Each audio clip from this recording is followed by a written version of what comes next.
د 400 په بادر خان کلی شیرپو کې په شخصي سکول اسلامیک ماډل سکول کې د انعامونو تقسیمولو یو کلیزه دستور شوی دا چې پکې مشر ملما تنګي تحصیل ټاکل شوی ناظم سالار پیازلی وو. په دا مهال د سکول ام ډي لطیف الرحمن، د سکول پرنسپل قاری امجد علي، اسسټنټ ډایریکټر بیت المال ظهیر خان او دغه شان نور مشران خو موجودو. په سالانه امتحانونو کې د هر کلاس لومبي دویم او دریم پوزیشن ترلاسه کوونکو ماشومانو ته کپونه ورکړل شول. په دا مهال د سکول زنانو استادانو دلبر رادیو ته وویل چې دوی نه یوازې دلته دنیاوي زده کړې ورخایي بلکې د ماشومانو روحاني تربیت خوم کوي. دغه استادانو په مور پلار غږ وکړو چې باید په خپل جنکو ماشومانو د خوم زده کړې وکړي ولې چې هغه د یو خاندان بنیاد ګڼل کیږي. ماشومان سره شکر الحمدلله ډیر مهنت روان دي. موږ په لږ ټایم کې ماشاءالله دی رزلټ دا واړه تیار کړي. لږ اخوا دي خو لکه بیا موږ خپل مهنت کړې دي الحمدلله. خو موږ صرف دا غواړو چې دا ماشومان مخکې لاړ شي.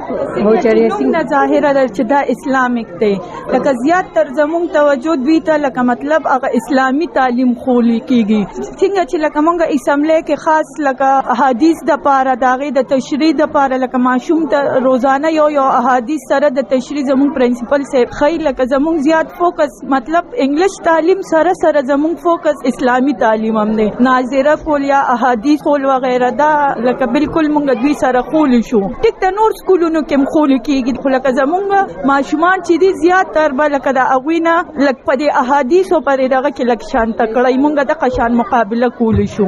والدینو ته یو خواست لکه زمونږ داسې معاشره ده چې مونږ لکه وایو جنې خو د پردي کور ده کنه لکه واده بشي د تعلیم سو خو زما خو والدینو ته خواست چې څنګه الک له تعلیم ضروری دی داسې جنې لم دی ضروری نه ده چې مونږ جوب وکړو په نوکری په وکړو خو لکه دومره شي چې هغه سبا د خپل بچی تربیت خو صحیح طریقې سره کول شي کنه. د دستوري په مخال تحصیل ناظم سالار پیازلی وویل چې د شخصي سکولونو په چاپیرچل کې د تعلیم لپاره ډېر لوی خلې ځلې دي خو دغه سره دی باید چې یتیمانانو ماشومانو ته هم وړیا زده کړې ورکړي شي.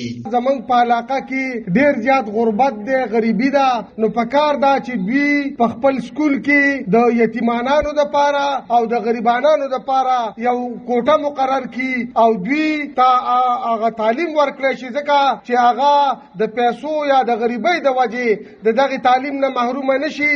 زمونږ علاقه رستو پاتې ده پکار ده چې زمونږ په علاقه کې غټ غټ افسران راشي په پولیس کې په نورو محکمو کې چې موږ د علاقه مخکې بوزو او زه د سکول مالکانو ته هم دا وایم چې تاسو دې ته د کاروبار په نظر باندې مه ګورئ دا بچي خپل بچي وګڼئ نو هله به د دوی تربیت صحیح کېږي او د تعلیم سره سره چې دوی ته اخلاقیات وښیي. د دستوري په مخال ماشومانو ته انعامونه ورکړل شول او د روان کال لپاره د هغې نورو ماشومانو ته د عبرت مثال جوړ شو او ژمنه یې وکړه چې دوی به هم د اسلامیک ماډل سکول بادر خان کلي د سوري لاندې خپل محنت جاري ساتي.